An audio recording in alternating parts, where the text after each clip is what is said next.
Let's get underway. Kia ora everybody. At 9:27 p.m. last night, Auckland Civil Defence and Emergency Management declared a state of local emergency in Auckland, allowing the government's National Emergency Management Agency to step in and support the response and coordinate the cross-government effort. The Beehive bunker was stood up last night. Myself and the Minister of Emergency Management were there to help oversee the central government's contribution to the response. We've travelled to Auckland today so that we can survey the damage ourselves and see what extra support is required now and may be required in the coming days. Our priority is to ensure that Aucklanders are safe, that they're housed and that they have access to the essential services that they need. We also want to ensure that Auckland's infrastructure is back up and running as quickly as possible. The Met Service has confirmed that yesterday was Auckland's wettest day on record. And having just surveyed some of the extensive damage, both on the ground and in the air, it's clear that it's going to be a big clean-up job. There are 3 confirmed fatalities, and at least 1 person is missing as a result of the weather. So I want to acknowledge the family and the loved ones of the deceased and offer my condolences. The loss of life underscores just the sheer scale of this weather event and how quickly it turned tragic. I want to provide a number of updates, but first a few bits of guidance for Aucklanders. If you can, stay where you are and avoid unnecessary travel. It's safer to be inside than out at the moment. Please stay out of the water. Further rain is forecast, and we saw water levels rise very quickly yesterday. Check in with family, neighbours and loved ones to make sure that they're okay. Look out for each other. And finally, of course, follow emergency instructions. AucklandEmergencyManagement.org.nz has the information that you need, so you can also follow them on Facebook and Twitter as well. Despite the significant event, power is on in most of Auckland. As of 11 a.m, 23 homes and businesses have had their power restored, and as of 11 o'clock this morning there are around 3,500 who were yet to have their power back on. Supermarkets are open. There are 4 stores across all of Auckland that are closed that we are aware of at the moment. There are plenty of groceries. There is no need for panic buying, so please just shop normally. The Ministry of Social Development has stood up a support line for those who have been affected. 0800 400 100 will be available between 7 a.m. and 5 p.m. today. So again, the number is 0800 400 100, and that's for anyone who might need support from MSD with things like food, bedding, clothes and alternative accommodation. Civil defence payments have been activated.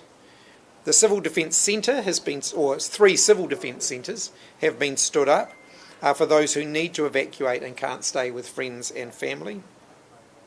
These are at St Leonard's Road School, 15 St Leonard's Road in Kelston, the Massey University Albany campus, the main entrance, and Manatukutuku 32 Riverton Drive in Randwick Park. MSD are deploying staff to these welfare centres who will also be able to provide additional support.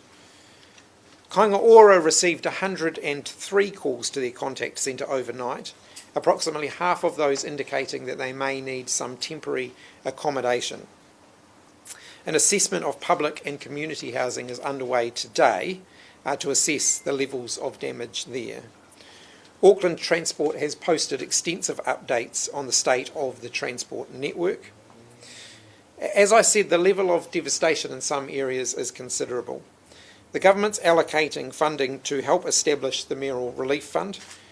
We've allocated the maximum amount that the Minister can allocate without a full Cabinet decision, and I do want to reassure Aucklanders that that is a start and that we will be providing more support in the coming days. We are anticipating further bad weather. So my message is to Aucklanders at the moment who might be seeing a little bit of blue sky out there is don't take that for granted yet. There could still be more bad weather on the way. I do want to take a moment before I hand over to the Mayor to thank all of those who have been involved in the emergency response. Our first responders, our police, fire and emergency, St John's and others, the lines company workers and those who do road maintenance who have been helping to get the power back on, to get the roads reopened again.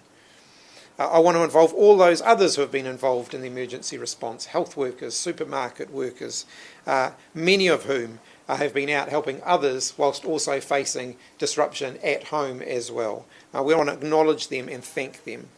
And I want to acknowledge the way Aucklanders have come together and supported each other. People who have opened their doors to neighbours and loved ones and provided them with a bed for the night, somewhere safe and dry to stay. This is an unprecedented event in recent memory.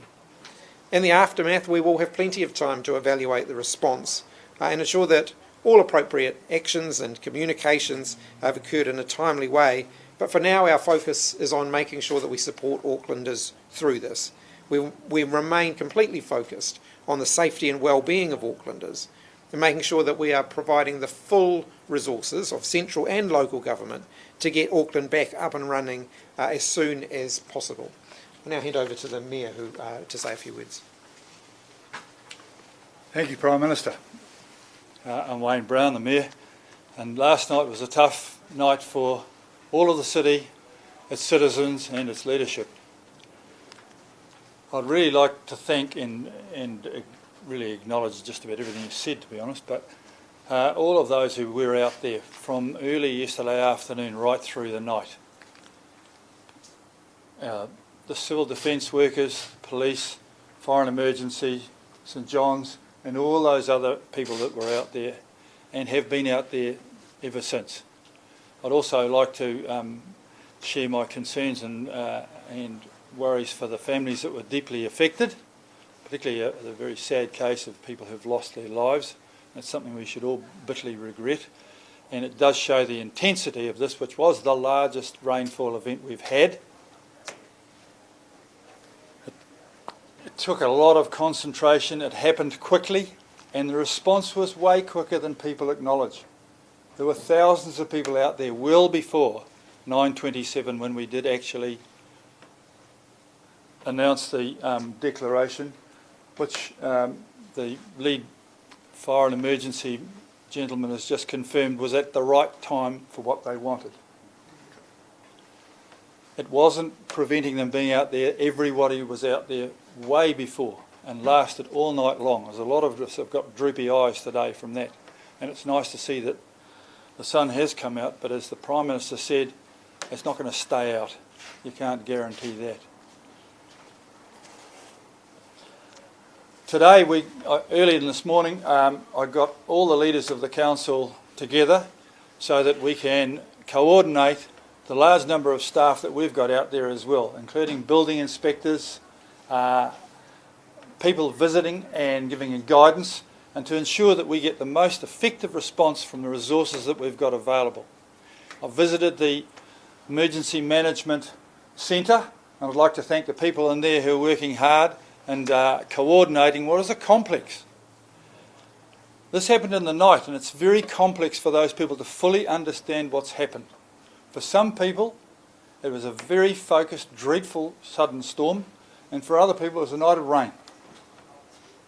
And today, I'm delighted to see it's getting better, and we will review everything that took place.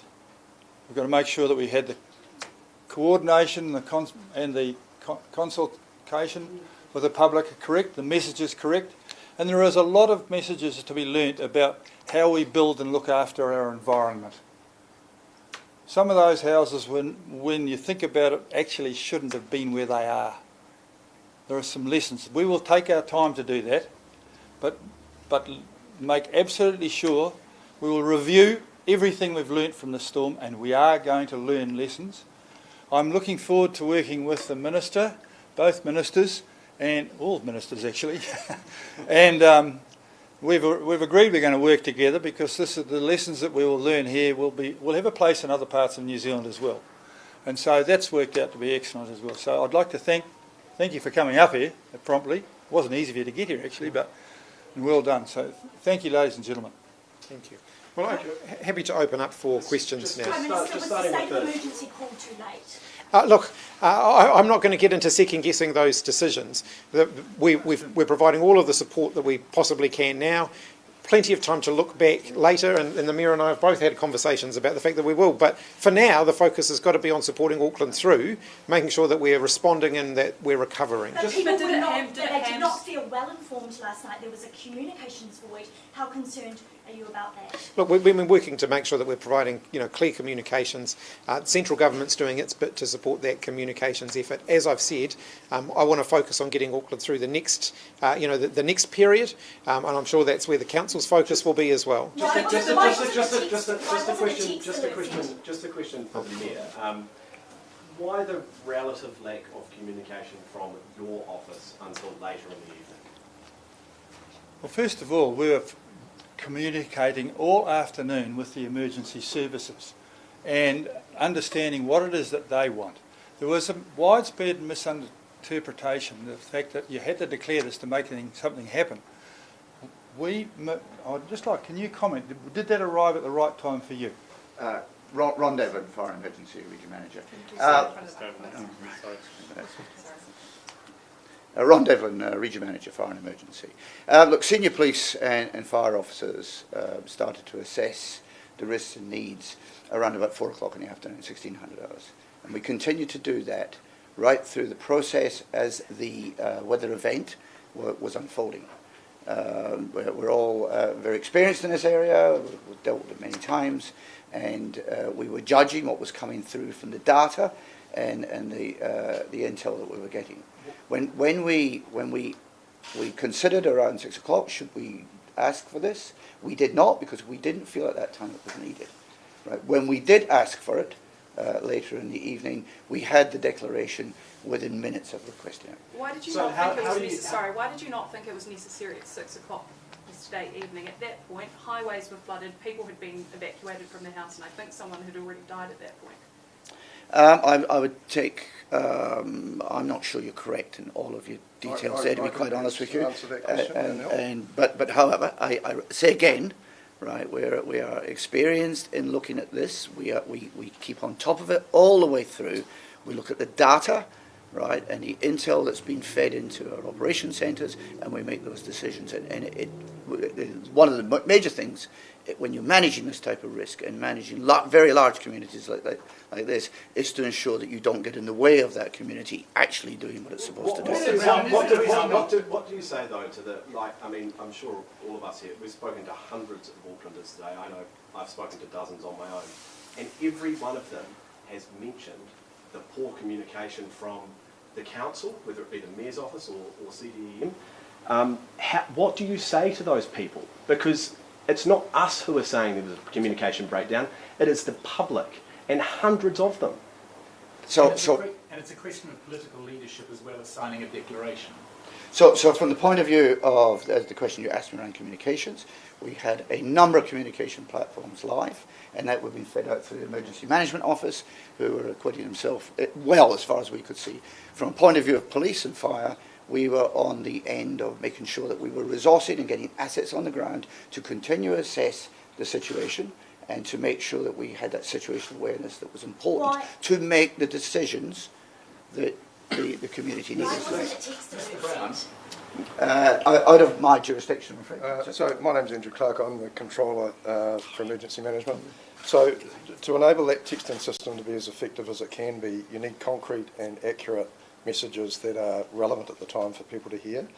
I think the timing of the communications, there was communications going out through various social media channels.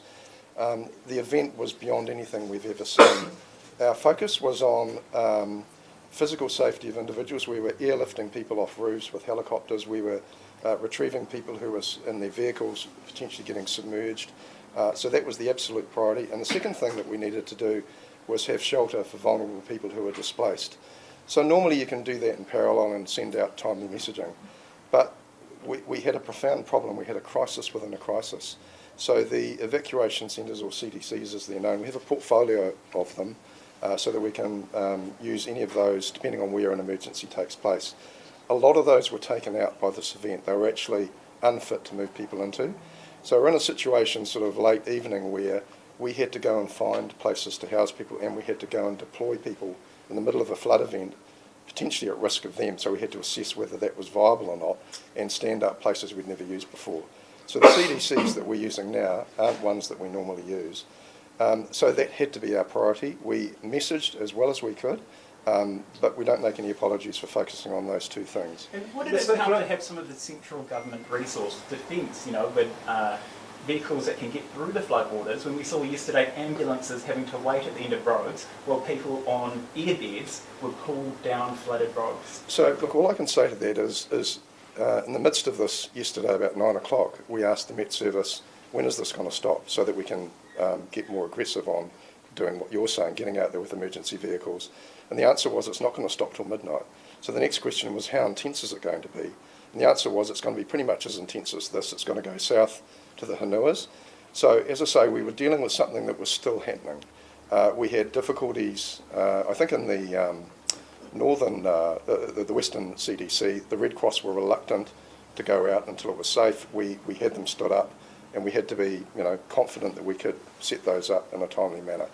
So this thing was continuing to happen, unprecedented, and we couldn't rely on the normal recourse for those emergency centres. We actually had to find them in a matter of minutes, if not hours, and stand them up. So that influenced the pace of the communications early.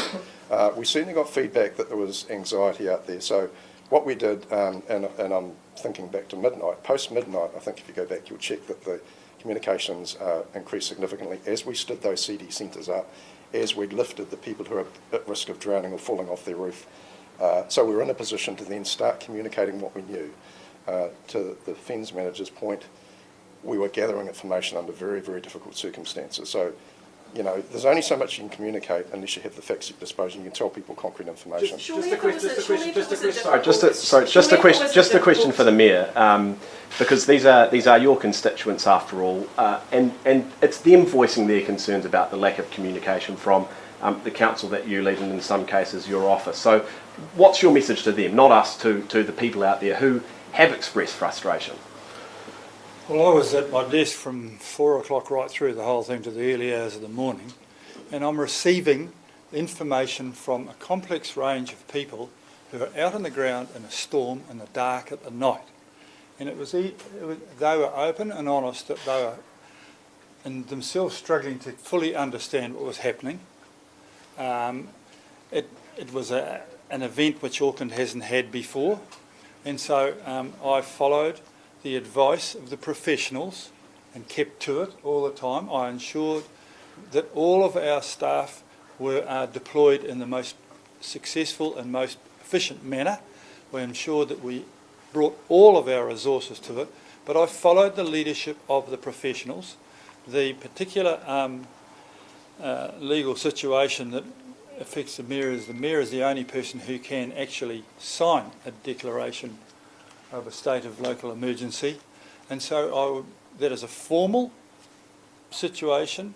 It is a document which carries with it responsibilities. It's not something you do lightly, and so I followed exactly the advice from those who do it regularly, and they will tell you that it came at the time exactly that they wanted it. Did they advise you to say nothing? That's what the questions are about, that you said nothing. Can I perhaps interject there? Well, that's a question for the Mayor. Why there was silence? I can help inform that question. So the declaration was discussed way before the actual declaration announcement. It was discussed between 5 and 6 p.m. As part of the emergency management function.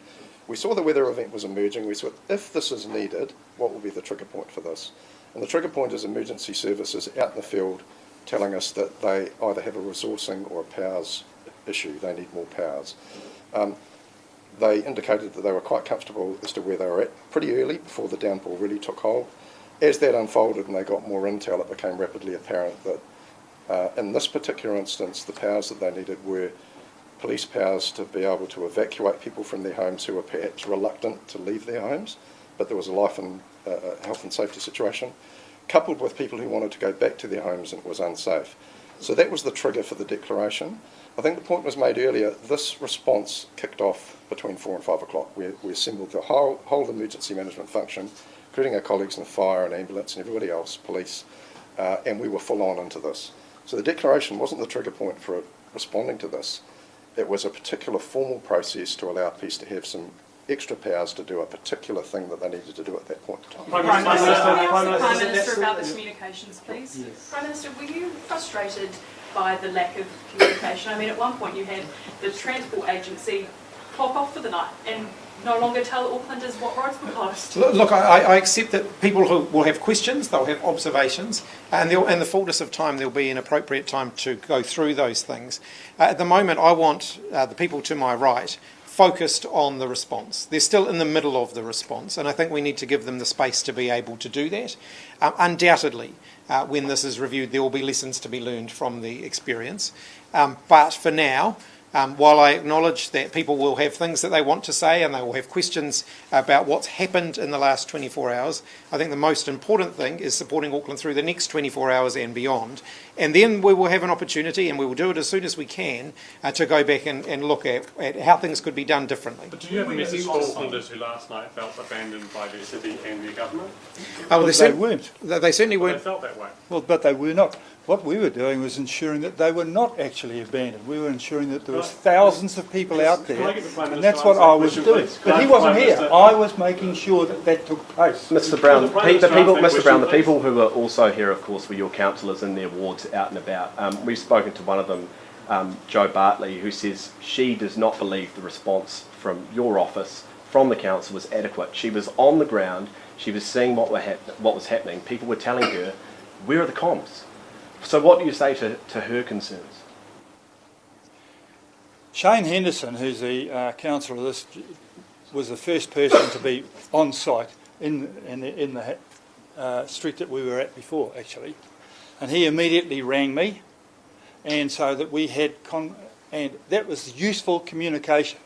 That's communicating so that we know what was going on the ground. One or two of our councillors chose to communicate, but there's no sense communicating things which are just your view. You have to communicate facts, and the facts were coming from these people here, and I'm driven by that.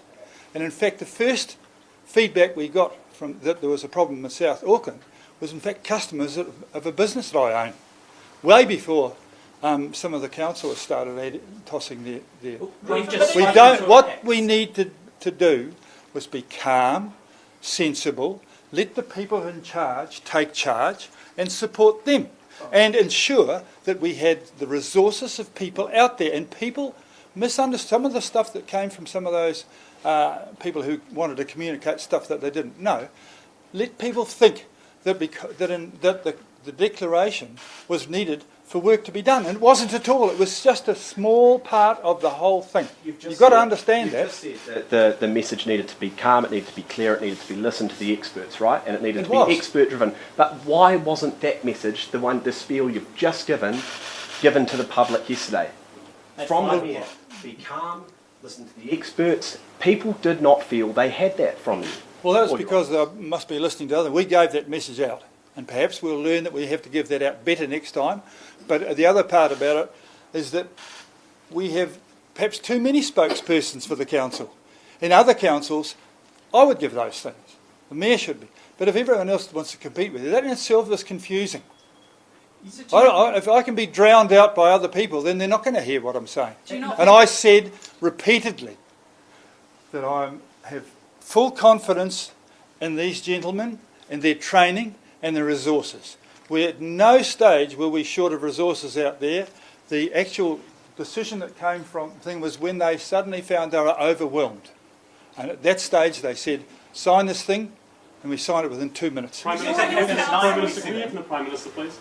Do you have a message to Aucklanders who felt abandoned last night by their city and their government? Look, as I've said, I think there'll be an appropriate time to go over everything that's happened in the last 24 hours. As soon as I was aware of the scale of the issue, I went into Wellington, we activated the Beehive bunker, and we were liaising and providing as much support as we possibly could to the team on the ground, the local team on the ground. Of course, it's the nature of these things that those responses are led by a local team. And so we were working to support them as best we can. As I've said, I have seen from my visit here today the impact on the communities that have really been affected by this. I've seen the scale of the damage in some areas, and clearly the central government will work with the local teams here to make sure that we're providing as much support as we can to ensure that people are kept safe.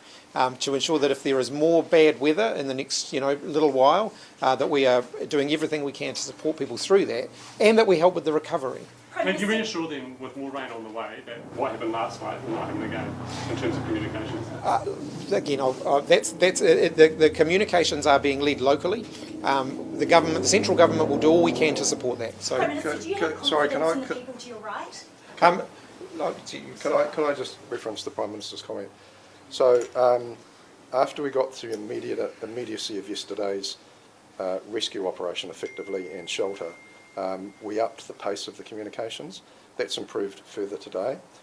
We are getting a heck of a lot more information from the field. We've got people fanning out and telling us what's happening, particularly our building inspectors, urban search and rescue people and others, foreign emergency services.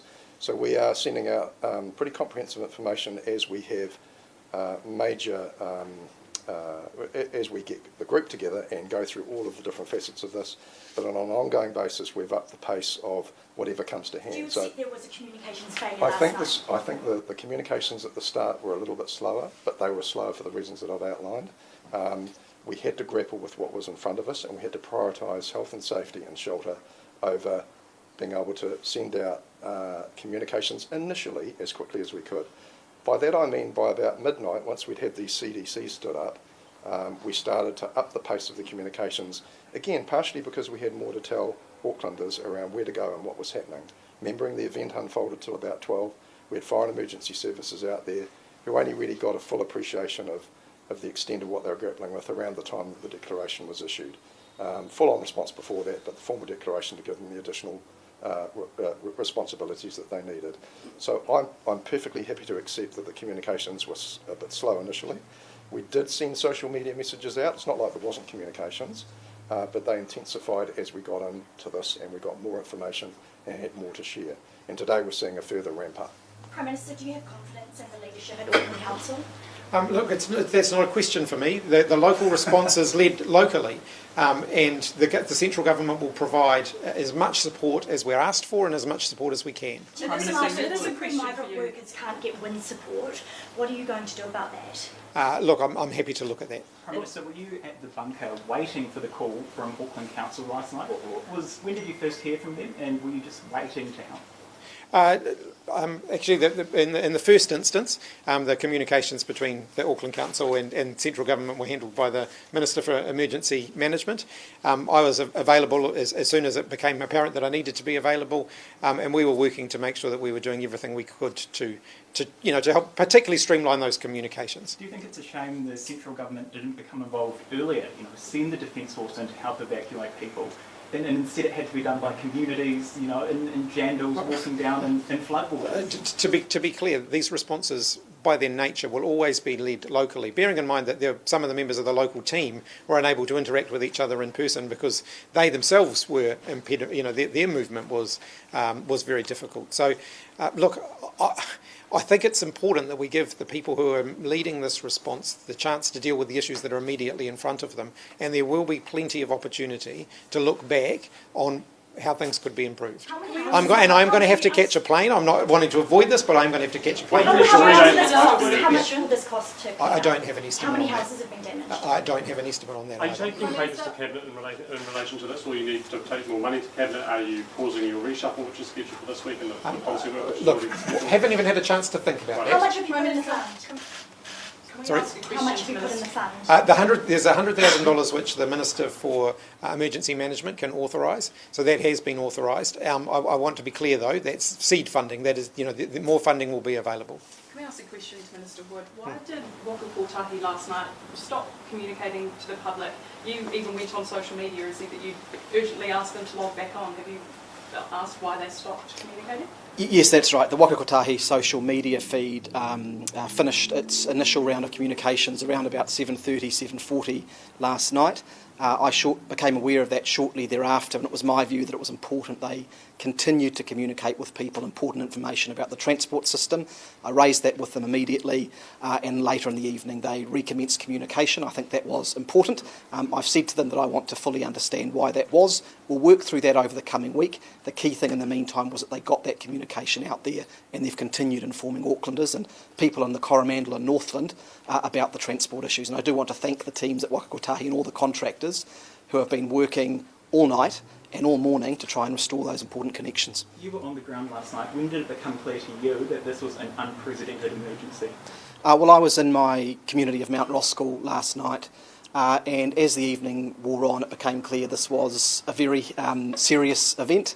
Pretty near to my house, we have the headwaters of the Oakley Creek, and it floods from time to time, but by about mid-evening it was at the highest levels I'd ever seen it, and it was clear that there was a lot more rain coming on the way. So it became fairly evident from that and other community contacts that this would be a serious event. Mid-evening, say 7 o'clock. Can you describe what you saw today on your walkabout and as you flew into Auckland this morning? Sure. And then I'm going to have to go after this. I had the opportunity to view Auckland by land and by air today, so I saw the extent of some of the slip damage, which is quite extensive in some areas, and then also I was able to visit some of the areas on the ground that have been affected, and I saw the impact that it had on people's homes. And of course that supplements the information that I received last night, which I was receiving live in real time through people posting video clips and so on of the extent of the challenge that they were facing. And I want to just acknowledge Aucklanders' resilience, the way Aucklanders have come together to support one another. It was an incredibly difficult set of circumstances. People were physically separated because of just the huge volume of water that they were dealing with. As I said, the most rainfall on record ever. And therefore, I want to just acknowledge the way Aucklanders got through that, but also just a bit of a reminder that, there is more rain forecast. And so whilst it's not raining right at the moment, I'm sure that's very welcome for everybody, and some of those floodwaters have receded. People still need to keep an eye on things. All right, thanks everybody. Mr. Mayor, we understand you started your day with a game of tennis. Between the tennis match and 4 p.m. Well, you got that wrong, mate. Okay. Take us through what you did then yesterday. Yesterday, in the afternoon, once it started to rain, I never left my desk. And I stayed, it wasn't, as the gentleman there will say, it wasn't a major issue until later in the late afternoon was when it certainly became different from a wet day. At that stage I never left my desk, and I communicated with all the broad range of people. You've got to understand that the council is a piece of a complex thing. The council I've been given has Auckland Transport, which in theory we control but have their own separate things, Waka Kotahi, which the government control from Wellington. There is the fire and emergency, police, and the Auckland emergency for which the duty controller, Andrew, was in charge yesterday and worked with me through the afternoon. I spoke with and informed Minister McAnulty several times during yesterday's evening. I don't want to bother the Prime Minister if he needed to elevate that. The appropriate person for me to speak to was him. Unlike some of my councillors, I represent the entire district, and I'm thinking of all of Auckland, and it was very hard to get a clear picture of what was happening across Auckland. There's no sense communicating if you haven't got clear stuff to communicate. So we stuck with stay inside, be careful, and listen to what they say. And if I can't tell the public to listen to the professional experts, I've got to do it myself. And that's important to me, and I've followed very closely everything that I was told, and I have to trust. I checked carefully that this gentleman was in close contact with all the leaders of those organisations, and we were trying to find out right across the district. I didn't have the luxury of worrying about one suburb. You've got to understand that. We do need to get back inside the council, guys. Okay. We're going to do the Telling anyone that had been declared.